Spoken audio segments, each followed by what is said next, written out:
नमस्कार, शाम के 5 बजने को हैं पूर्वी मेदिनीपुर के हल्दिया से आप सभी का स्वागत है। आपके साथ मैं हूं चित्रा त्रिपाठी और यहीं से आप देख रहे हैं दंगल का ये स्पेशल एपिसोड। आपको बता दें, हल्दिया से ही आज मुख्यमंत्री ममता बनर्जी ने नंदीग्राम के लिए चुनावी पर्चा दाखिल कर दिया है। उनके सामने शुभेंदु अधिकारी होंगे जो 12 तारीख को नामांकन करने के लिए हल्दिया आएंगे। लेकिन अपने आप में जैसे जैसे चुनावी तारीख हल्दिया के लिए, नंदीग्राम के लिए नजदीक आ रही है, यहां का मिजाज गर्माता हुआ चला जा रहा है। दूसरे चरण में 1 तारीख को यहां पर यानी कि 1 अप्रैल को वोट डाले जाएंगे। उसके ठीक पहले अप्रैल फूल बनाने की बात बीजेपी के लिए कर रही हैं ममता बनर्जी। लेकिन इन सब के अतिरिक्त उनका एक अलग ही चेहरा नजर आ रहा है और वो है हिंदू कार्ड का। कल एक तरफ ममता बनर्जी ने नंदीग्राम की रैली में जहां चंडी पाठ किया, तो वहीं दूसरी तरफ 3 मंदिरों में गई और आज भी भगवान भोलेनाथ के दर पर जाकर मत्था टेकती हुई ममता दीदी दिखाई दी। उनका ये बदला अंदाज शुभेंदु अधिकारी और उनकी पार्टी भारतीय जनता पार्टी को रास नहीं आ रहा है। ऐसे में बड़ा सवाल ये है कि आखिर दीदी को ये सब करने की जरूरत चुनाव के ठीक पहले क्यों मान पड़ी, क्योंकि बीजेपी जय श्री राम के नारे के जरिए दीदी को घेर रही थी और इसी वजह से अब उनकी मजबूरी बन चुकी है, हिंदू दिखना जरूरी हो चुका है। आपको बताते चले, नंदीग्राम में तकरीबन 65% आबादी हिंदुओं की है, जबकि 35% आबादी मुसलमानों की है। और इसी बात को लेकर दीदी को डर है कि कहीं हिंदू ध्रुवीकरण अगर हो गया तो फिर भारतीय जनता पार्टी को फायदा नहीं हो जाए। इसी वजह से मंदिर जाकर भगवान का आशीर्वाद देने की कोशिश पश्चिम बंगाल के मुख्यमंत्री की ओर से की जा रही है। इसी पर दंगल में आज बड़ी बहस हम करने वाले हैं, लेकिन उसके पहले ये रिपोर्ट देखिए।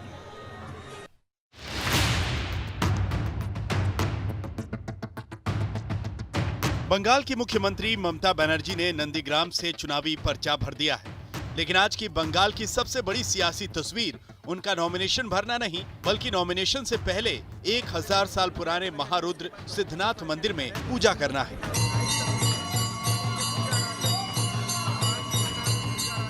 खुद का साथ छोड़कर बीजेपी में जाने वाले शुभेंदु अधिकारी को हराने का दम भरकर नंदीग्राम पहुंची ममता बार बार अपना हिंदू परिचय दे रही। पहले नंदीग्राम के मंच से चंडी पाठ किया था, खुद को हिंदू ब्राह्मण बताया था। যারা হিন্দু মুসলমান করছেন তাদের আমি পরিষ্কার বলি, শুনে রাখুন, আমিও হিন্দু ঘরের মেয়ে, আমার সাথে হিন্দু কার্ড খেলতে যাবেন না। আমার সাথে হিন্দু কার্ড খেলতে গেলে আগে বলুন আপনি নিজে ভালো হিন্দু কিনা। হিন্দু ধর্মের আদর্শ মানুষকে ভালোবাসা। नंदीग्राम में कल ही ममता ने पहले हरि मंदिर, फिर दुर्गा मंदिर और फिर जगन्नाथ मंदिर के दर्शन किए थे। हालांकि ममता ने नंदीग्राम में मजार पर चादर भी चढ़ाई थी, लेकिन बीजेपी के नेताओं ने ममता को चुनावी हिंदू कहना शुरू कर दिया है। शुभेंदु अधिकारी का आरोप है कि 10 साल तक तुष्टीकरण करने वाली ममता का जब वोट बैंक खिसका है तो वो नौटंकी कर रही। शुभेंदु ने ममता के चंडी पाठ को भी अशुद्ध कहा है। ममता बनर्जी ने गलत सरस्वती मंत्र बोला, ममता बनर्जी ने गलत चंडी पाठ किया। ममता बनर्जी राम शब्द सुनकर गुस्सा आता है, अपशब्द बोलता है, इसलिए जोगी जी पूजा पाठ करता है। असली मंत्र सुनने के लिए जोगी जी को एक बार लाना ही पड़ेगा। नहीं, ये मेरा मन का इच्छा। मैं ये हिंदू धर्म का इतना सत्यानाश कर रहा है। हमारी इंडिया की सबसे बड़ी प्रदेश की चीफ मिनिस्टर है, वो सुबह गोरखपुर की मठ की महाराज है, उसको आना चाहिए सही मंत्र सुनने के लिए। नंदीग्राम में शुभेंदु अधिकारी भी हिंदुत्व और राष्ट्रवाद का दांव चल रहे हैं। उनके चुनाव दफ्तर में भारत माता की पूजा हुई। आप देख सकते हैं शुभेंदु अधिकारी का चुनावी कार्यालय नंदीग्राम में, यहाँ पे सुबह से पूजा हो रही है। और सबसे महत्वपूर्ण बात जो है कि जो पुरोहित यहाँ पे पूजा कर रहे हैं, भारत माता की पूजा हो रही है। आप देख सकते हैं किस तरह से भारत माता का एक इमेज, एक रूप, प्रतिरूप यहाँ पे रखा गया है और उसी का पूजा यहाँ पे सुबह से हो रहा है। शुभेंदु आज बजरंग बली की शरण में भी गए। वैसे हिंदू कार्ड के अलावा लड़ाई इस बात की भी है कि नंदीग्राम का अपना कौन है। नंदीग्राम में जगह जगह पोस्टर नजर आ रहे हैं जिसमें लिखा है कि नंदीग्राम को बेटा चाहिए, बाहरी नहीं। जबकि ममता बार बार कह रही हैं कि वो अपना नाम भूल सकती हैं, नंदीग्राम नहीं। चाहे वो 7 मार्च हो, चाहे 10 दिसंबर हो, चाहे 14 मार्च हो, हर दिन हर तरह मैं नंदीग्राम आंदोलन को साथ दिया है। और इसी के लिए मेरे को दिल चाहते थे, जैसे मैं किसान आंदोलन के लिए 26 दिन हंगर स्ट्राइक किया था, 14 डेज हम धरना किया था। इसी के लिए मेरे दिल कभी कभी चाहते थे जे कभी एक दफे हम सिंगूर नहीं तो नंदीग्राम दोनों से एक हम कंटेस्ट करें। नंदीग्राम सिर्फ एक सीट है, लेकिन वहां बंगाल का कुरुक्षेत्र बन गया है। इस बीच प्रधानमंत्री नरेंद्र मोदी ने बीजेपी सांसदों से कहा है कि बंगाल में बीजेपी की जीत तय है। नंदीग्राम से सूर्याग्नि और अनुपम मिश्रा के साथ इंद्रजीत कुंडू, आज तक। हिंदू दिखना चुनावी मजबूरी आखिर क्यों है? नेताओं की इसी बात को लेकर दंगल में हम चर्चा करने वाले हैं। कई खास मेहमान इस वक्त हमारे साथ जुड़ चुके हैं, जिनका तारुफ परिचय आपसे करवा देती हूं। भारतीय जनता पार्टी के राष्ट्रीय प्रवक्ता संबित पात्रा इस वक्त हमारे साथ जुड़ चुके हैं। टीएमसी के प्रवक्ता सुपर्णो मोइत्रा इस वक्त हमारे साथ मौजूद हैं। कांग्रेस पार्टी के प्रवक्ता शुद्धो बैनर्जी इस वक्त उनको लाइव देख रहे हैं, और साथ ही हमारे साथ मौजूद है संगीत रागी, जो कि आरएसएस के जानकार हैं। लेकिन सबसे पहले शुरुआत संबित पात्रा आपसे करते हुए, ममता बनर्जी ने स्पष्ट दो टूक साफ शब्दों में कहा है, मैं हिंदू हूं और मुझे कोई हिंदू का पाठ नहीं पढ़ाए। सीधे बीजेपी के लिए संदेश। देखिए चित्रा जी, आज मुझे अंग्रेजी में एक शब्द है जिसको डेजा वू कहते हैं, अर्थात ऐसे लगता है मानो पहले भी ये घटनाएं हो चुकी थी और दोबारा वही घटनाएं अपने आप को दोहरा रही है। आप याद कीजिए 2019 के चुनाव से पहले राहुल गांधी जी ने बिल्कुल यही किया था जो आज ममता बनर्जी कर रही हैं। अचानक राहुल गांधी, जो पहले कभी राम जी का नाम तक लेना पसंद नहीं करते थे, अचानक लाओ लाओ मेरा जनेऊ लेके आओ, मैं कोट के ऊपर ही अपना जनेऊ पहन लूं। अचानक चिता चैतन्य लगा करके, भस्म विभूषित होकर के वो शिव मंदिर पहुंचना आरंभ कर दिया था। और फिर याद करिए प्रियंका वाड्रा जी ने तो राधे मां का स्वरूप धारण कर लिया था। 3 दिन तक एक फोटो है, आपको याद है कि नहीं मुझे पता नहीं, वो लाल रंग की चुनरी इत्यादि पहन के, अच्छी बात है, पूजा कर रही थी। 3 दिन तक मैं सोचा कि वो राधे मां है। बाद में किसी ने बताया ये राधे मां नहीं है, ये प्रियंका वाड्रा है। बाद में 2019 के चुनाव में क्या हश्र हुआ आपने देखा। देखिए ये ममता बनर्जी वही है जो पहले दुर्गा पूजा विसर्जन के लिए, वो भी विजयदशमी के दिन, मुहर्रम के कारण किस प्रकार का बायसनेस दिखाती है और दुर्गा पूजा के विसर्जन को रोक लगाती है। एक बार नहीं 2 बार रोक लगाती है। हाईकोर्ट में जाकर वहां पर आवाज सुनने के बाद, हाईकोर्ट में डांट लगने के बाद, फटकार लगने के बाद, वहां जाके ममता बनर्जी एग्री करती है कि ठीक है यहां आप दुर्गा पूजा होने दीजिए या दुर्गा पूजा के विसर्जन को मैं यहां अनुमति देती हूं। ठीक उसी प्रकार रामनवमी के दिन जुलूस नहीं निकालने की चेष्टा ममता बनर्जी करती है। कोर्ट के फटकार के बाद जाके वो जुलूस निकालने की आज्ञा देती है। सरस्वती पूजा, जो मुस्लिम बाहुल्य क्षेत्र है वहां सरस्वती पूजा ना हो सके उसकी कोशिश ममता बनर्जी करती है। और मैं कलकत्ता बहुत जाता हूं, मेरे कई रिश्तेदार हैं, आप भी गई होंगी चित्रा जी। चुनाव से पहले आप याद करिए, आज से 1 साल पहले कलकत्ता के किसी भी चौराहे पर आप देखेंगी तो ममता बनर्जी का सबसे फेमस पोस्टर जो था, जो होर्डिंग और पोस्टर लगा रहता था, वो होता था कि वो हिजाब पहन करके ऐसे करके मतलब हैप्पी ईद, और केवल नमाज पढ़ते हुए पोजीशन में दिखती थी, कभी दुर्गा पूजा करते हुए पोजीशन में दिखती नहीं थी। आज अचानक वो चंडी पाठ करना चाहती, आज अचानक वो हिंदू बनना चाहती है। ये ठीक उसी प्रकार है जो कांग्रेस पार्टी 2019 के पहले कर रही थी, वही हश्र होगा जो कांग्रेस का 2019 के चुनाव में हुआ था। सुपर्णो मोइत्रा जी, कांग्रेस जैसा ही हश्र होगा, जो सवाल यहां पर खड़े किए हैं संबित पात्रा ने। और साथ ही मेरा अगला सवाल आपसे यह है, ये दीदी को बार बार बताने की जरूरत क्यों पड़ रही है कि मैं हिंदू हूं?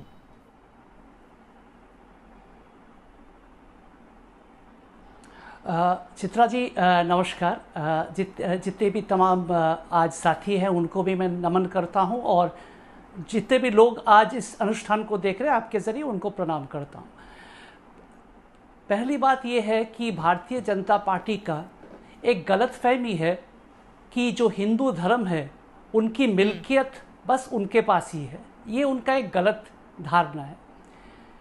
ममता दीदी ने बार बार यही कहा कि वो जब धर्म, उनका व्यक्तिगत धर्म जो भी हो, हालांकि वो हिंदू खानदान में पैदा हुई है, ब्राह्मण की बेटी भी हैं, लेकिन उनका व्यक्तिगत धर्म के साथ एक सरकार की कार्य प्रणाली में उसके साथ कोई संबंध नहीं है। क्योंकि कोई भी सरकार जब चलता है, सरकार का एक नीति होता है, एक विश्वास होता है जिसके आधार पर वो चलते हैं।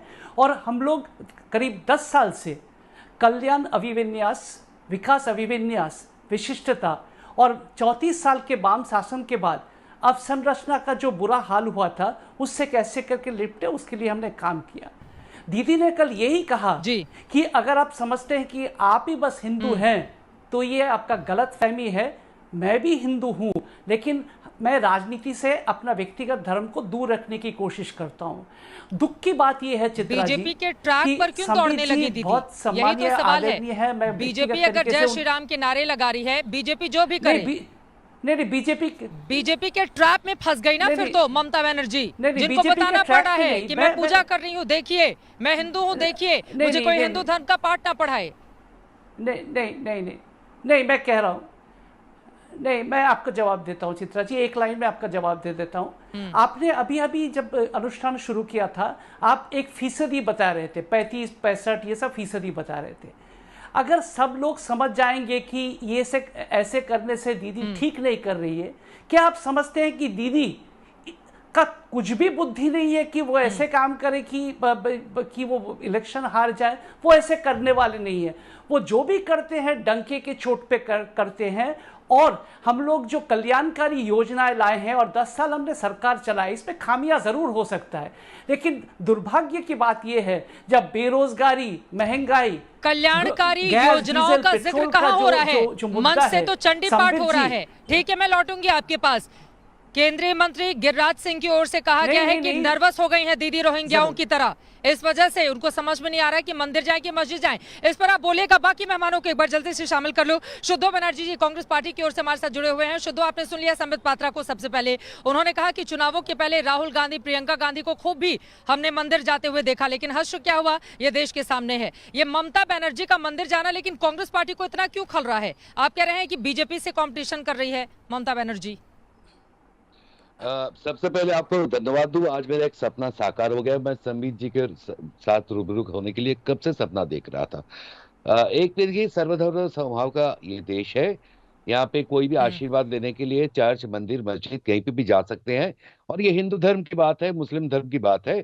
लेकिन जो हिंदुत्ववादी है, जो धर्म को, राम जी को अपने चुनाव एजेंट बना देते हैं, जो मस्जिद तोड़ के मंदिर बनाने के प्रतिज्ञा प्रॉमिस से अपने चुनाव जीतने के कोशिश करते हैं, वही हिंदू धर्म के ठेकेदार ये लोग नहीं हैं। ये हिंदुत्व के साथ हिंदू धर्म का कोई संपर्क नहीं है, तो दोनों को आप मिला ही नहीं। जहां तक राहुल गांधी और प्रियंका गांधी के बारे में संबित जी ने बहुत कुछ बताया है। मुझे भी 2019 के बारे में एक चीज याद आया है, शायद संबित जी 2019 को भूल नहीं पाते हैं, कि पुरी से एक डॉक्टर साहब, पता नहीं वो पहले भी एक निगम चुनाव में हार चुके थे दिल्ली से, एक हाथ में जगन्नाथ जी के मूर्ति लेके ऐसे घूम रहे थे, लगभग बिना दाढ़ी के, थोड़ा हेल्दी बाबा रामदेव की तरह। लेकिन भाई साहब को वहां से चुनाव से जीत हासिल नहीं हुई, फिर वापस आ गए दिल्ली, और अभी भी 2019 को सदमे से निकल नहीं पाए, और हमेशा सपने में भी राहुल जी और प्रियंका जी को दिखाई देते हैं।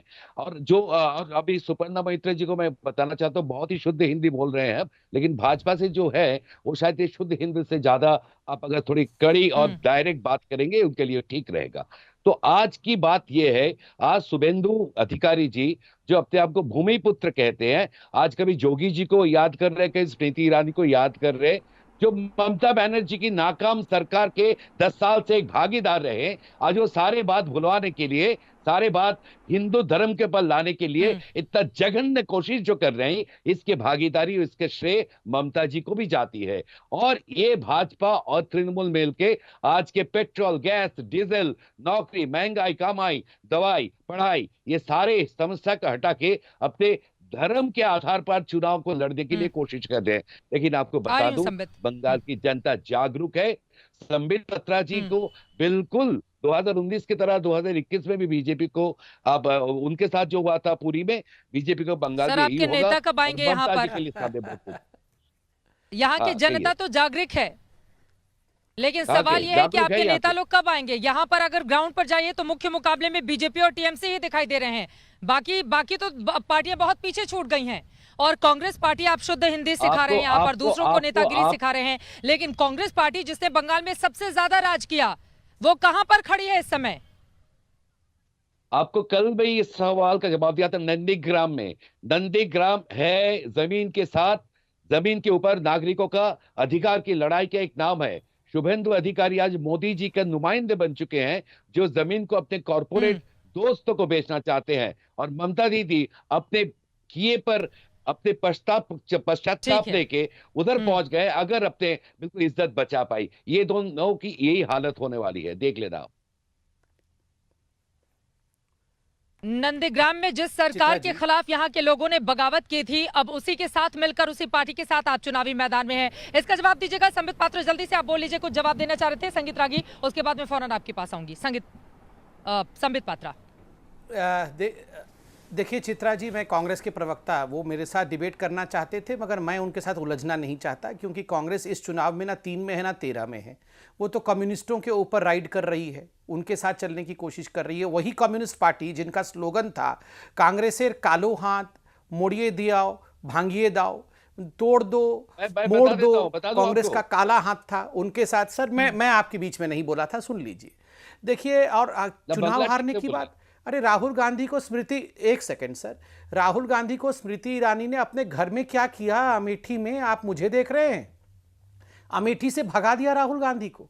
राहुल गांधी का वहां सुपड़ा साफ कर दिया स्मृति ईरानी ने, जमानत जब्त करा के भगाया है राहुल गांधी को अमेठी से। आप यहां मेरे चुनाव का कंपैरिजन मत करिए, पहले अपने राहुल बाबा को संभालिए। अब आपका विषय इतना ही था, खत्म हो गया। अब मैं टीएमसी के प्रवक्ता से बात करूंगा। देखिए, सुपर्णो जी अच्छे व्यक्ति हैं, उन्होंने हिंदुत्व और हिंदू के बारे में बात किया। मैं सुपर्णो जी से पूछना चाहता हूं, अगर ममता बनर्जी असली हिंदू है, और आपने तो कह दिया ये छोटी मोटी हिंदू नहीं है, ये तो ब्राह्मण की बेटी है, ठीक उसी प्रकार जैसे रणदीप सुरजेवाला ने कहा था कि राहुल गांधी कोई छोटे मोटे हिंदू नहीं है, वो जनेऊधारी ब्राह्मण हिंदू है। अगर ममता बनर्जी असली हिंदू है तो CAA का कानून जब आया था, हिंदुओं को मुक्ति दिलाने की बात जब हमने की थी, और बंगाल में सबसे बड़ी कम्युनिटी मतुआ कम्युनिटी जो हिंदू हैं, बांग्लादेश में जिनका ओरिजिन हुआ, बांग्लादेश में उनके ऊपर अत्याचार हुआ, उनको बंगाल में जब सिटीजनशिप देने की बात हुई तो ममता बनर्जी ने कहा ना होबे ना, काका छीची काका छीची काका चीची। अरे आप अगर हिंदुओं की हितैषी है तो काका चीची क्यों? काका लाला होना चाहिए था। आप एक तरफ बोलेंगे कि मैं चंडी पाठ करूंगी और दूसरी तरफ आप बोलेंगे काका छीची। इस तरह के हिंदुओं को चुनावी हिंदू ही कहा जाता है, फैंसी ड्रेस हिंदू ही कहा जाता है। आज आप बोलिए कि जो मतुआ समाज है, बीना पानी देवी के आगे सर झुका करके वादा किया था। नहीं, मैं चित्रा जी ये कंप्लीट कर लूं, बहुत महत्वपूर्ण बात है। बीना पानी देवी 102 वर्ष की माता जी थी, वो पूरे मतुआ कम्युनिटी की लीडर थी। उनके सामने 2016 के चुनाव से पहले ममता बनर्जी ने सर झुका करके वादा किया था कि मैं CAA में मदद करूंगी, मगर CAA में जब मदद नहीं किया, बीना पानी जी ने चिट्ठी लिखा था कि मेरा अभिशाप होगा, समाप्त होगी तुम्हारी सत्ता, और आज अभिशाप लग रहा है एक असली हिंदू बीना पानी देवी का। ठीक है सुपर्णो, आप इसका जवाब दीजिएगा, लेकिन संगीत रागी उसके पहले आपके पास आते हुए, भारतीय जनता पार्टी आक्रामक तरीके से चुनाव लड़ी है। शुभेंदु अधिकारी को भी हम सबने नंदीग्राम में देखा, लेकिन उससे भी बड़ा सवाल यह है, ये बीजेपी टीएमसी युक्त क्यों होती हुई चली जा रही है? टीएमसी के नेता छोड़ रहे हैं, बीजेपी बाहें फैलाकर उसका स्वागत। देखिए, अभी अभी खबर सामने आई, जो ब्रेकिंग न्यूज भी चल रही है आज तक पर, कि टीएमसी के 2 विधायकों ने भारतीय जनता पार्टी का दामन थाम लिया है। तो जब टीएमसी से ही टूट कर बीजेपी में युक्त होते जाएंगे ये तमाम नेता, तो बीजेपी फिर अलग कैसे रहेगी टीएमसी से?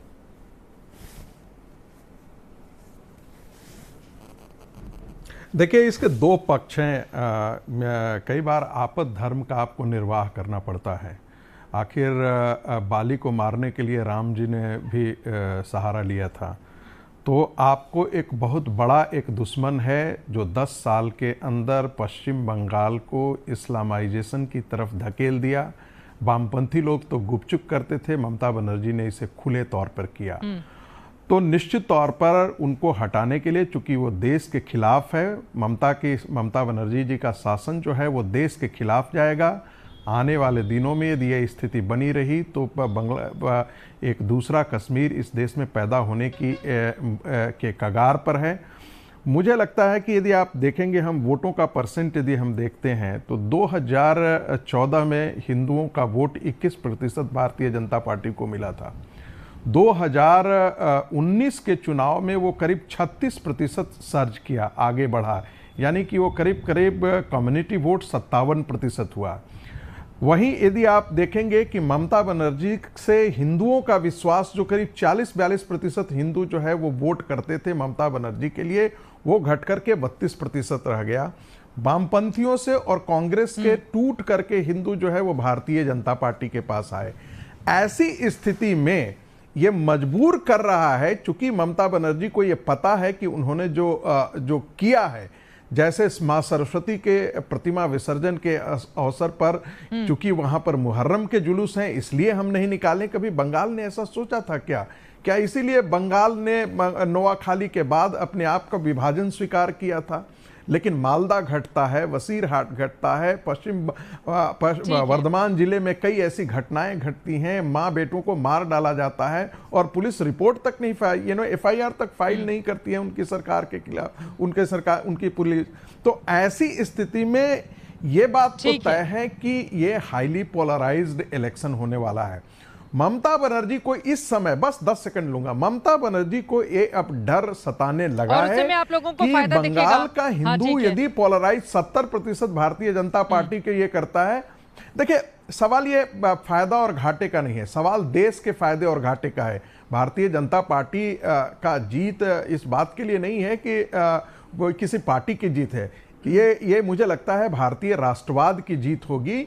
यहीं से आखिर हिंदुत्व के बड़े बड़े पुरोधा निकले, यहीं से भारतीय जनसंघ के संस्थापक श्यामा प्रसाद निकले। हिंदुत्व शब्द भी यहीं से चंद्रनाथ बसु ने शुरू दिया था, जिसे बाद में सावरकर जी ने बीजेपी पॉपुलराइज जिसका किया। पूरे देश में ज्यादातर राज्यों में इस वक्त राज है, ठीक है, वो किसी भी पार्टी की जिम्मेदारी है ना। सिर्फ हम 65% हिंदुओं की ही बात क्यों कर रहे हैं? जो 35% मुसलमान हैं, क्या वो देश के बाहर के लोग हैं? क्या वो हिंदुस्तान के नागरिक नहीं है? उनकी बात आखिर क्यों नहीं की जाती है? इस सवाल के साथ मैं आपके पास जरूर आऊंगी। और बार बार ये ध्रुवीकरण की कोशिश करके चुनाव जीतने का माहौल क्यों तैयार किया जाता है? लेकिन उसके पहले, ठीक है सर, मैं लौटूंगी आपके पास, सुपर्णो जी, लेकिन उसके पहले आपके पास आते हुए, ठीक है दीदी, इसीलिए तो ये दशा आ रही है। ममता बनर्जी ने तो उन्हीं 35% के लिए जवाब दीजिए। इनका ये कहना है कि ध्रुवीकरण का डर सता रहा है ममता बनर्जी को, कि 70% हिंदू पोलराइज होकर अगर चले गए भारतीय जनता पार्टी के पास तो फिर दीदी की छुट्टी तय है और जब खेला हो पे चला जाएगा, परिवर्तन हो जाएगा। चित्रा जी, मैं संबित जी का भी बात बहुत ध्यानपूर्वक सुना, संगीत रागी जी का भी बात ध्यानपूर्वक सुना। मैं पहले संबित पात्रा साहब का जवाब देने की कोशिश करूंगा, क्योंकि खास लगाव है उनसे मेरा। तो उन्होंने सीए का बात उन्होंने कहा, उन्होंने मातुआ के बारे में भी बात उन्होंने कहा। मैं पहला चीज़ कह देता हूं चित्रा जी कि मातुआ के पास अगर इस देश का वो नागरिक नहीं है तो क्या डॉक्टर शांतनु ठाकुर क्या मेंबर ऑफ पार्लियामेंट बन सकते हैं अगर वो उस देश के नागरिक नहीं है? ये छोटा सा एक सवाल है, क्योंकि अगर मैं नादान हूँ, मैं जानकार नहीं हूँ, तो मैं सीखना चाहता हूँ संबित जी से, जिनका संविधान के बारे में ज़्यादा जानकारी है, कि जो नागरिक नहीं है तो कब से ऐसा कानून बन गया कि वो उस देश का भी सांसद बन सकते हैं। पहला सवाल उनके लिए ये है। दूसरा सवाल ये है कि 16 महीने पहले, जहाँ तक हमारी जो याददाश्त अगर गलत है ठीक रहे, तो 2019 में 10 और 12 दिसंबर संसद में, चलिए ये छोड़ देते हैं कि कैसे उन्होंने संसद में इसको बिना चर्चे किए हुए वो पास उन्होंने करवा लिया, क्योंकि अभिव्यक्ति पे वो और बातचीत पे वो विश्वास नहीं करते। चलिए उसमें मैं थोड़ा साइड में रख के बात करता हूँ, लेकिन वो दिसंबर 2019 में कर दिया। करीब 14 से 16 महीने हो चुका है, अभी भी उसका जो रूल्स है अभी भी वो नहीं फ्रेम नहीं हुआ। मुद्दा ये है चित्रा जी, मुद्दा ये है कि सीएए या जो भी है ये कुछ करना नहीं चाहते हैं, ये बस देश को बांटना चाहते हैं, धार्मिक ध्रुवीकरण के हिसाब से बांटना चाहते हैं, घृणा, विभाजन, कट्टरता, इनमें वो विश्वास रखते हैं। इनके पास और कोई पूंजी नहीं है, इनके पास दो ही पूंजी है, क्योंकि जो असली जो मुद्दा है उनको सुलझाने का इनके पास वो कोई तरीके उनको आता नहीं है। तो ये बस खाली राम जी के बारे में बात करते, जो चलिए ठीक है, संबित पात्रा से इसका मैं जवाब लूंगी। एक छोटे से ब्रेक के लिए हमें रुकना पड़ रहा है, ठीक है। वो राम जी की बात तो कर रहे हैं, लेकिन अभी उसी राम सीता पर ममता दीदी भी तो आ गई है ना, ये भी तो सवाल है। लेकिन उससे भी बड़ा सवाल है, अगर भारतीय जनता पार्टी बीते 6-7 सालों से केंद्र में है, वहीं यहां पर टीएमसी 10 सालों से राज कर रही है, तो ये तमाम पार्टियां आखिर वो मूलभूत मुद्दे जो जनता से सीधे जुड़े हुए हैं उसको लेकर लोगों के बीच क्यों नहीं जाती? हिंदू मुसलमान को लेकर राजनीति क्यों हो रही है और क्यों की जा रही है यहाँ पर ध्रुवीकरण की कोशिश? यहीं से चर्चा में आगे बढ़ेंगे। हल्दिया से दंगल का ये सफर लगातार जारी रहेगा। एक छोटे से ब्रेक के बाद फौरन लौट रही हूँ। सीधे पश्चिम बंगाल के हल्दिया से आप देख रहे हैं दंगल का ये स्पेशल एपिसोड। नंदीग्राम का अपना कौन, इस बात को भी लड़ाई लेकर छिड़ गई है, क्योंकि वहां पर बड़े बड़े पोस्टर्स लगाए गए हैं जिसमें बाहरी बेटी बनाम अपना बेटा का दांव चला जा रहा है बीजेपी की ओर से, और कहा जा रहा है कि नंदीग्राम को तो अपना बेटा ही चाहिए। इसी सवाल के साथ सीधे संबित पात्रा में आपके पास आते हुए, पहले तो बाहरी वर्सेस अंदरूनी की जो लड़ाई चल रही थी उस पर बीजेपी के नेता ममता बनर्जी पर तंज कस रहे थे, जब भी वो बीजेपी के नेताओं को बाहरी यूपी का, गुजराती या कहीं और का बता देती। लेकिन अब तो बीजेपी के नेताओं ने खुद ही पोस्टर चिपका दिए हैं नंदीग्राम में, बाहरी बताया जा रहा है ममता बनर्जी को, और कहा जा रहा है नंदीग्राम को अपना बेटा चाहिए। ये दांव खेलने की जरूरत क्यों आ पड़ी आप लोगों को? देखिए चित्रा जी, इसका तो जवाब दूंगा, मगर सबसे महत्वपूर्ण विषय यहाँ मतुआ समाज का है। मुझे कई लोगों ने अभी मैसेज भेजा है, और 3 करोड़ जनसंख्या, 10 करोड़ की जनसंख्या में 3 करोड़ जनसंख्या मतुआ बंधुओं की है। और अभी सुपर्णो भाई साहब ने जो बात कही है उसका मैं जवाब दूंगा, क्योंकि लोगों ने मुझे फ़ोन करके बताया है और मुझे कुछ विषय भेजा है, मैं आपके सामने पढ़ देता हूँ। अभी सुपर्णो जी ने कहा सिटीजनशिप क्यों चाहिए, क्योंकि उनका नाम तो वोटर लिस्ट में है, इसलिए वो ऑलरेडी सिटीजन है। मुझे अभी फ़ोन किया गया और बताया गया कि आपका नाम वोटर लिस्ट में तो है, मगर मतुआ बंधुओं को पासपोर्ट नहीं दिया जाता है और उनको कास्ट सर्टिफिकेट नहीं दिया जाता है। पुलिस उन्हें बंद कर देती है और हरास करती है और फॉरेनर्स एक्ट के अंतर्गत करती है। और सबसे बड़ी बात, सुकृत रंजन विश्वास जो कि वाइस प्रेसिडेंट है सर्व भारतीय मतुआ महासभा, उनका स्टेटमेंट में पढ़ देता हूं, पब्लिक डोमेन में है। The CM has been trying to support us and said that voters card is enough to prove citizenship. The CM unfortunately is not aware of the bitter reality our people regularly face. We demand unconditional citizenship for the refugees instead of repealing the CAA. ये सुकृत रंजन जी ने कहा है, इसलिए यहाँ बरगलाने की कोशिश ना हो। जहाँ तक भीतरी और बाहरी अर्थात बाहरीगत का बात है, उस पे मैं जवाब देना चाहूंगा कि देखिए, ये गुजराती, ये पंजाबी, ये क्या है? हमारे यहाँ से लोग जा सकते हैं कैंपेनिंग करने, मगर टिकट लेके कौन लड़ रहा है? टिकट लेके लड़ने वाला व्यक्ति बंगाल की बेटी या बंगाल का बेटा ही है। नंदीग्राम से भी बंगाल का बेटा लड़ रहा है। शुभेंदु अधिकारी कोई बाहरी नहीं है, बल्कि उनका पूरा परिवार जो है नंदीग्राम का है। वहां कोई बाहर का है, नंदीग्राम से बाहर का आके कोई लड़ रहा है तो वो ममता बनर्जी है। आप मुझे पूरे बंगाल में बीजेपी का एक भी टिकट बता दीजिए जो हमने किसी और राज्य से वहां कंटेस्ट करने भेज दिया है। हर कोई बंगाल का ही। किसानों के समर्थन में आंदोलन किया था उन्होंने, भूख हड़ताल की थी, किसानों की लड़ाई लड़ी थी नंदीग्राम से। अब मैं इसका जवाब आप सुनिए, मैं आपको बताता हूं। आप तो नंदीग्राम में ही हैं, और आप यहां पूछिए लोगों से जाकर, जो जमीन इन्होंने कहा कि हम इंडस्ट्रियलाइजेशन के लिए नहीं देंगे और वापसी दिलाए, उस जमीन पे आज कृषि नहीं हो सकता है, उस जमीन पे आज खेती नहीं हो सकती है, क्योंकि उस जमीन की उर्वरकता इंडस्ट्रियलाइजेशन के लिए समाप्त हो गया। जो भी डेवलपमेंट नंदीग्राम में ममता जी कह रही हैं उसमें डिस्क्रिमिनेशन हुआ। नंदीग्राम में 2 ब्लॉक है, नंदीग्राम 1 और नंदीग्राम 2। नंदीग्राम 1 में कौन से पॉपुलेशन रहती है और नंदीग्राम 2 में कौन रहता है, ये आप पता लगाइए। सारा डेवलपमेंट नंदीग्राम 1 के लिए और नंदीग्राम 2 के लिए कुछ नहीं। इसका जवाब भी लोग देंगे। चलिए जवाब दीजिए सुपर्णो। और इसी के साथ मेरा एक और सवाल ये है, देखिए आईएसएफ भी चुनावी मैदान में है नंदीग्राम से, तो ममता दीदी दरअसल इस बात से भी डर गई हैं कि मुस्लिम वोटों का तो बंटवारा हो जाएगा, ऐसे में हो जाएगा उनको नुकसान, तो हर चुनावी मंच पर अब हिंदू बना जाए। इस सवाल का भी जवाब, और जो संबित पात्रा ने यहाँ पर आपसे सवाल पूछे, जवाब दीजिए। मैं कहता हूँ कि संबित जी ने डेवलपमेंट अंग्रेजी शब्द का प्रयोग किया। मैं उसको अर्थशास्त्री के हिसाब से उसको हिंदी में कह देता हूँ कि कभी कभी उनको गलतफहमी हो जाता है और वो समझते हैं कि वो एक ही शब्द है। वो समझते हैं विकास और वृद्धि एक ही शब्द है। विकास का मतलब जो विकास का जो पैरामीटर्स जो भी है, शिक्षा हो, स्वास्थ्य हो, रहने का घर हो, खाना हो, ये इसको डेवलपमेंट इंडिकेटर्स माना जाता है। एक दूसरा चीज़ है, मैं उनको थोड़ा इतना चीज़ वो कह रहे हैं, इसमें थोड़ा कन्फ्यूजन शायद संबित जी को हो गया है। पहला चीज़, सिंगूर का जो आंदोलन हुआ था वो टाटा को लेके वो जो जबरन जमीन लेने के बारे में आंदोलन हुआ था, नंदीग्राम में भी जबरन जमीन लेने के बारे में आंदोलन हुआ था। नंदीग्राम में पीसीपीआईआर या पेट्रोलियम या केमिकल हब बनने का बात हुआ था, और यहाँ पे टाटा नैनो का फैक्ट्री। दोनों जगह पे दीदी का स्टैंड बहुत बहुत क्लियर था कि आप बातचीत के जरिए किसी का भी कुछ ले सकते हैं, लेकिन जबरन किसी को नहीं लेंगे, इसलिए उन्होंने आंदोलन किया। और अगर वो गलत होती तो 2013 में जो यूपीए 2 जाने के पहले जो right to compensation, right to fair compensation और जो लैंड एक्विजिशन, लेकिन भवानीपुर छोड़कर दीदी अगर नंदीग्राम आई करता है तो उसके पीछे एक बड़ी वजह यह भी तो रही कि भवानीपुर में लगातार उनका ग्राफ गिरता हुआ चला जा रहा था।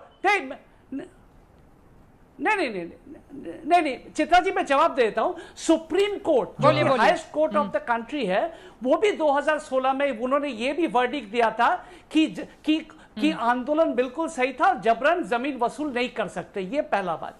दूसरा बात है, आप पूछ रहे हैं कि भवानीपुर छोड़ के क्यों वो नंदीग्राम में जाके वो लड़ रही है। देखिए, बीजेपी का बात यह है कि वो चिट भी मेरी पट भी उनका है, वो सब उनका ही होता है। जब वो पहले बोलते हैं कि भवानीपुर में लड़ो, नंदीग्राम में तो जीत नहीं पाओगे। पहला चीज से दीदी कह रहे थे कि 294 क्षेत्र में मैं ही उम्मीदवार हूं, तो मैं कहीं से भी खड़ा हो सकता हूं। तो उन्होंने ललकारा कि क्या नंदीग्राम में आके लड़ सकते हो? दीदी ने बोला चलो आके लड़ता हूं। अगर लड़ती है तो इनके समस्या है, अगर नहीं लड़ती है तो समस्या है। आप बताइए, इस जो बीमारी है, ये डॉक्टर संबित पात्रा, मैं समझता हूं कि एक चिकित्सक है, इस बीमारी का बिल्कुल दवाई वही बना सकते हैं और कोई नहीं कर सकता। अभी इंजेक्शन लगाता हूं, बताता हूं, ठीक है। दवाई जल्दी से अब इस बीमारी का इलाज क्या है डॉक्टर संबित, आप बताइएगा, लेकिन उसके पहले शुद्धो बनर्जी जल्दी से आपका भी कॉमेंट।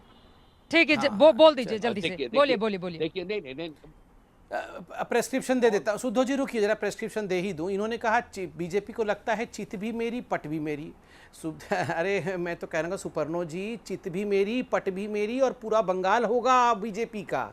चित और पट क्या, सब कुछ। नंदीग्राम भी हमारा, भवानीपुर भी हमारा, कोलकाता भी हमारा, हावड़ा भी हमारा, 24 परगना भी हमारा, सब हमारा होगा। आप देखते जाइए चुनाव के नतीजों को, 2 तारीख को सब मालूम पड़ जाएगा। और आप देखिए, आपने 2 मई का थोड़ा सा इंतजार कर लेते, ठीक है। नहीं, इन्होंने कहा चित मेरी पट मेरी, मैं तो कह रहा हूं पूरा बंगाली हमारा होगा। और सबसे बड़ी बात है यहाँ डेवलपमेंट इंडिसेस के बारे में। सुपर्णो जी पढ़े लिखे अच्छे व्यक्ति है, इसलिए उन्होंने डेवलपमेंट इंडिसेस के बारे में बात की। 60 लाख से अधिक शौचालय मोदी जी ने दिया, 32 लाख से अधिक पक्का घर मोदी जी ने दिया, 90 लाख से अधिक गैस कनेक्शन मोदी जी ने दिया, 7 लाख से अधिक मुफ्त बिजली उन घरों में मोदी जी ने पहुंचाया है। ये कुछ इंडिसेस है जो मैंने पढ़ा है। और चूंकि आप खुद हल्दिया में खड़ी हैं, 7 फरवरी को इसी हल्दिया के ग्राउंड से 4700 करोड़ रुपए की परियोजनाएं मोदी जी ने लॉन्च किया था। यह अभी मैं आपको याद दिला दूं। और उस दिन आपकी भी यहाँ पर मौजूदगी थी, आपसे मुलाकात भी हुई थी संबित पात्रा। लेकिन उससे भी बड़ा सवाल है, केंद्र की इन तमाम योजनाओं का जिक्र आखिर भारतीय जनता पार्टी के नेता लोगों के बीच क्यों नहीं करते? जय श्री राम का नारा ही बार बार क्यों बुलंद किया जाता है? इस सवाल के जरिए मैं आपके पास आऊंगी, लेकिन शुद्धो बनर्जी जी, मैं आपके पास आते हुए, शुद्ध राजनीति तो कांग्रेस पार्टी भी करती रही है। हिंदुत्व के नाम पर जब लगा कि भारतीय जनता पार्टी पूरा वोट लेकर जा रही है, तो राहुल गांधी भी खुद को जनेऊधारी हिंदू बताने लगे। और यहाँ पर प्रियंका गांधी भी, खासतौर से उत्तर प्रदेश में अगर हम देखें तो मंदिर वो भी जा रही हैं। लेकिन पश्चिम बंगाल की लड़ाई में आप लोग अपने आप को कमजोर पा रहे हैं क्या? क्योंकि आईएसएफ जैसी नई पार्टी को आप लोगों ने नंदीग्राम में उतार दिया। खुद कांग्रेस या फिर लेफ्ट पार्टी से कोई मैदान में क्यों नहीं उतरा? क्यों नहीं ममता बनर्जी को बड़ी चुनौती और कड़ी चुनौती आप लोग पेश करते हुए यहाँ पर दिखाई दे रहे हैं? सबसे पहले आपकी गलतफहमी थोड़ा ठीक कर लूं। आज की जो रिपोर्ट है न्यूज़पेपर में भी आया, आईएसएफ वहां नहीं लड़ेंगे, सीपीआईएम के कैंडिडेट वहां पे लड़ेंगे। अब जरा न्यूज रिपोर्ट चेक कर लीजिए, वेरीफाई कर लीजिए, हो सकता है।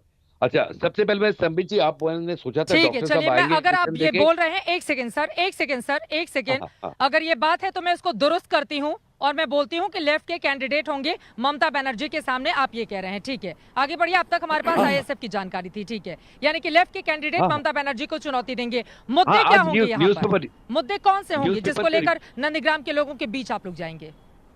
मैं बताऊं?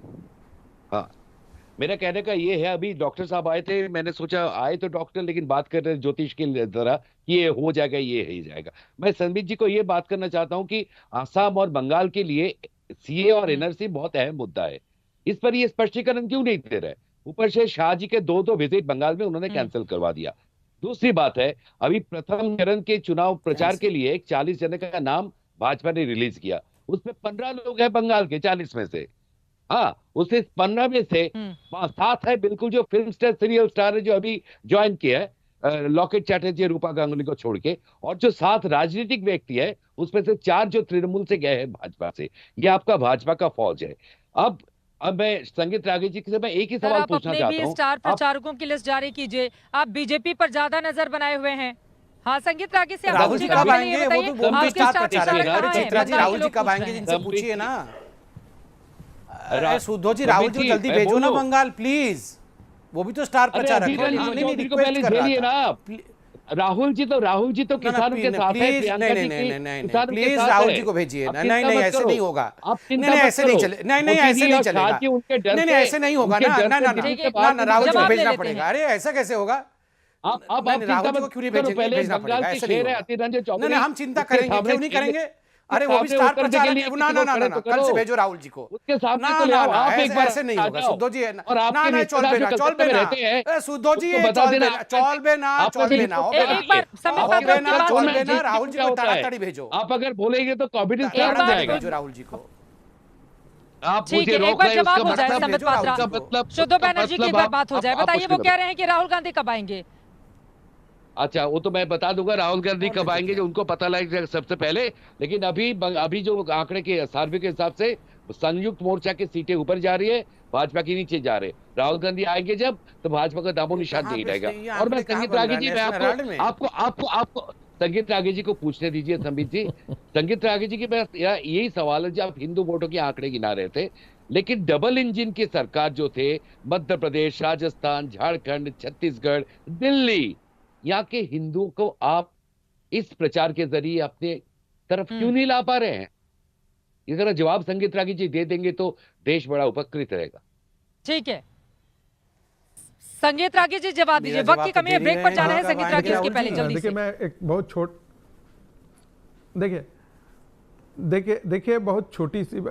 छोटी सी मैं टिप्पणी करना चाहूँगा। 2019 के चुनाव में यदि आप 42% वोट भी यदि तृणमूल कांग्रेस लाई, तो उसका बहुत बड़ा कारण था कि 2014 के मुकाबले जहां पर उसको 40% मुसलमानों का वोट मिला था, 70% मुसलमानों का वोट मिला। आज के दिन में यदि त्रिध्रुवीय राजनीति में जहां मुसलमानों का वोट स्प्लिट करता है, वैसी स्थिति में ममता बनर्जी की हार निश्चित है। और मैं इससे कतई इनकार नहीं कर सकता कि मुसलमानों का एक हिस्सा आज के दिन में कांग्रेस पार्टी को भी वोट कर सकता है। मैं इसे इनकार नहीं कर सकता, लेकिन ये भी ध्यान रखना चाहिए कि वामपंथी पार्टियों को मतलब वोट बटेगा तो फायदा बीजेपी को होगा। ठीक है, संगीत रागी, एक लाइन में सुपर्णो आपसे मैं जवाब जानूंगी। ठीक है सर, सुपर्णो जी, अब चूंकि ममता दीदी ने खुद को हिंदू बता ही दिया है, जय श्री राम का नारा तो वो नहीं लगाएंगी, लेकिन जनता और लोग पूछ रहे हैं कि जय सिया राम कहेंगे क्या मंच से?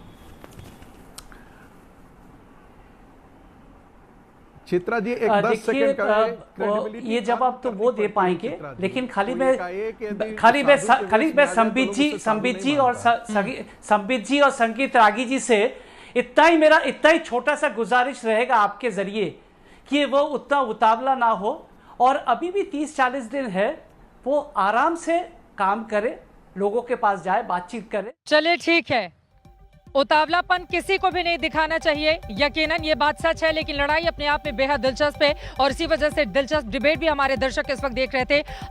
हल्दिया से ये पेशकश हमारी जारी रहेगी। एक छोटे से ब्रेक के बाद हम आपको बताएंगे कि जनता ने आज के सवाल पर क्या जवाब दिया है। लेकिन कुल मिलाकर नंदीग्राम की लड़ाई अपने आप में ये बताने के लिए काफी है कि हिंदू वोटर किसके पक्ष में जाए, इसको लेकर पार्टियों ने अपनी पूरी ताकत झोंक कर रखी हुई है। ब्रेक के बाद फौरन लौट रहे हैं, आप देखते रहिए आज तक। दंगल में आज दर्शकों से हम सभी ने सवाल पूछा था कि क्या ममता बनर्जी पर चुनावी हिंदू होने के आरोप सही हैं? इस पर 72% लोगों ने हां में जवाब दिया है, जबकि 28% लोगों ने कहा है नहीं। नमस्कार, मैं हूं अंजना ओम कश्यप। हमें उम्मीद है ये वीडियो आपको पसंद आया होगा। लेटेस्ट खबरों के लिए यूं ही देखते रहिए आज तक और इस वीडियो के पसंद आने पर लाइक, शेयर एंड सब्सक्राइब करना ना भूलें।